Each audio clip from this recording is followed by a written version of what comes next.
Good evening, YTPC. Joshua Stewart, smoking a pipe up north in the woods. Though, once again, I'm not up north in the woods. Out in my shop, just having a pipe before I go in for the evening.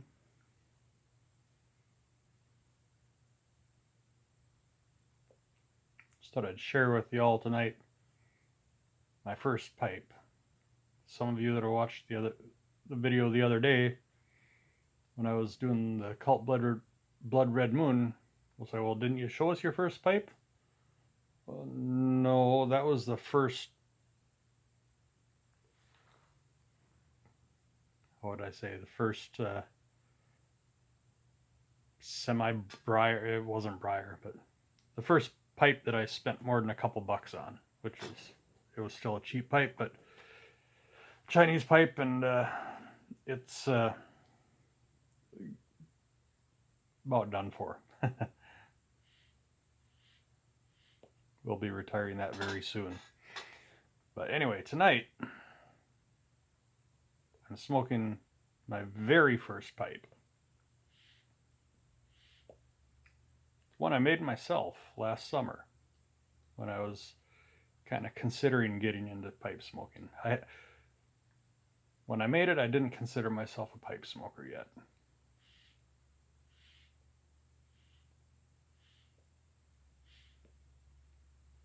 But I'd had the fond memories of a child with the pipe smokers in the family and friends and stuff around it. Thought it seemed interesting. So anyway, last summer we were down in Pipestone, Minnesota for a few days. We went and visited the Pipestone National Monument.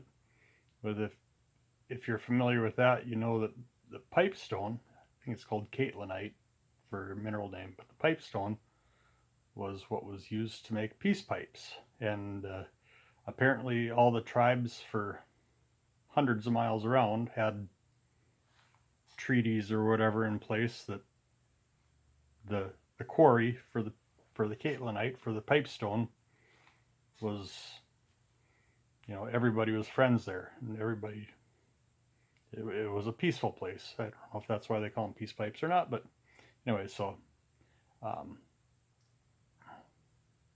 when we were there in the gift shop at the interpretive center, since tobacco was a big part of the Native American culture, they actually had tobacco for sale in the gift shop, some Native American tobacco. And this stuff is, what's it called? Kinni-Kinnick Indian Tobacco, Eastern Woodlands.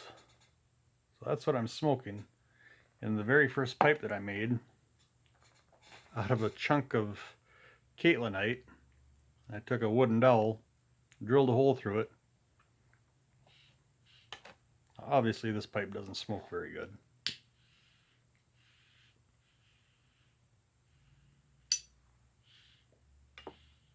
But the tobacco isn't bad. Of course, for the natives, tobacco is more of a religious and ceremonial experience, which I think to some extent it still is for everybody that uses it.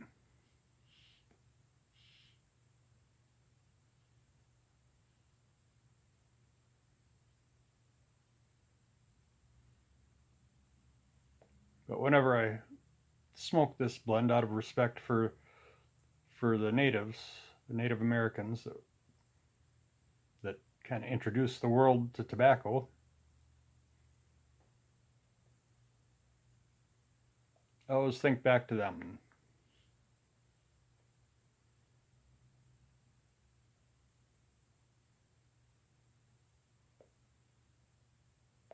Obviously, some areas of the country couldn't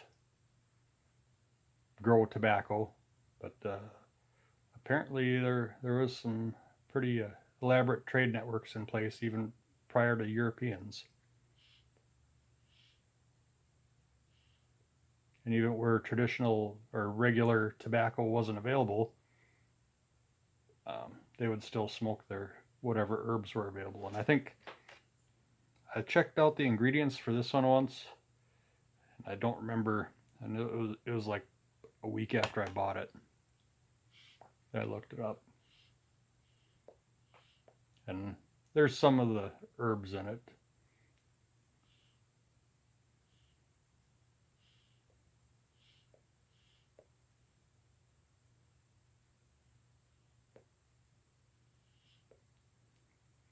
But anyway, so this is kind of what triggered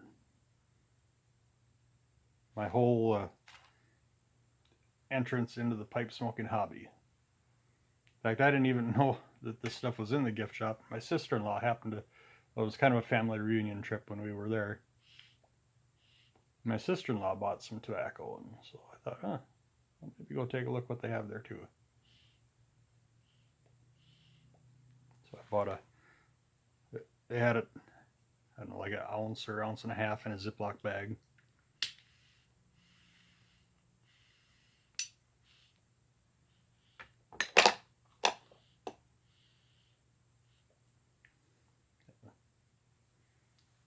I thought it seemed like a lot of money. I think it was $12 or something. But then after that, when I've actually been shopping around, and you can't hardly get a pouch of tobacco in Minnesota for under $12, so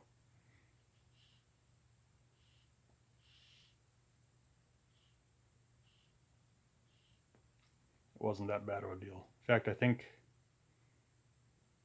yeah, I don't buy very much tobacco in Minnesota.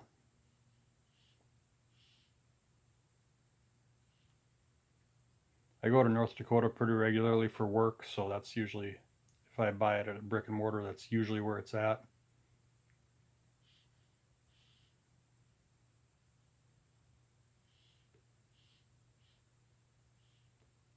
But anyway, so just thought I'd share that.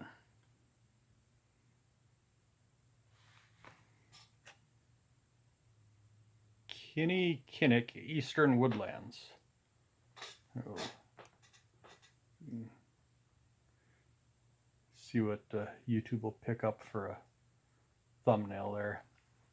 Had a real good one for one of them the other day that it picked out for me, and then I edited off like 30 seconds at the beginning and the end that were not really relevant and boring and nothing going on. And after I edited that out, then I lost the thumbnail because it was, I suppose it went by whatever timestamp was on there. And after I edited that out, that timestamp was no longer accurate.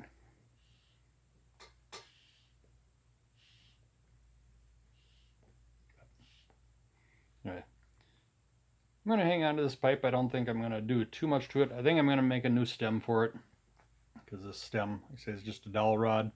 I split it in half, carved out a channel, and then glued it back together, but the glue didn't really hold very good, so I wrapped tape around it because I couldn't get a good draw through the bowl. So we'll make a new stem, make it out of some real wood rather than just a dowel rod.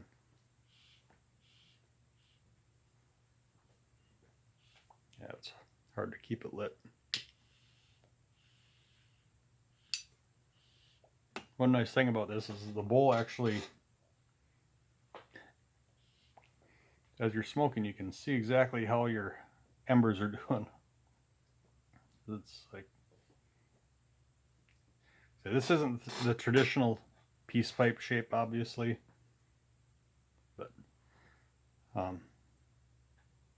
the place where I bought the piece of stone, that's the shape that was available for a price I was willing to pay. So I figured, I can do something with that. And this rock, it's very soft, can easily be worked with regular steel hand tools.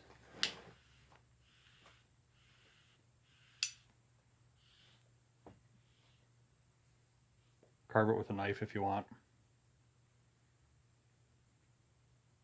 So I got one other piece that's a little bit different shape. I'll probably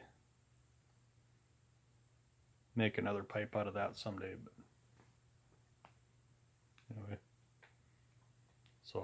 anyway, just thought I'd share my very, very first pipe and tobacco.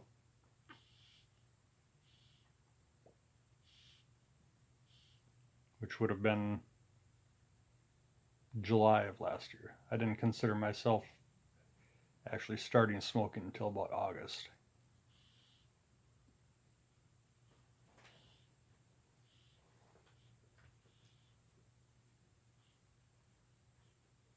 So we're running a little long here, so I'll call this good, but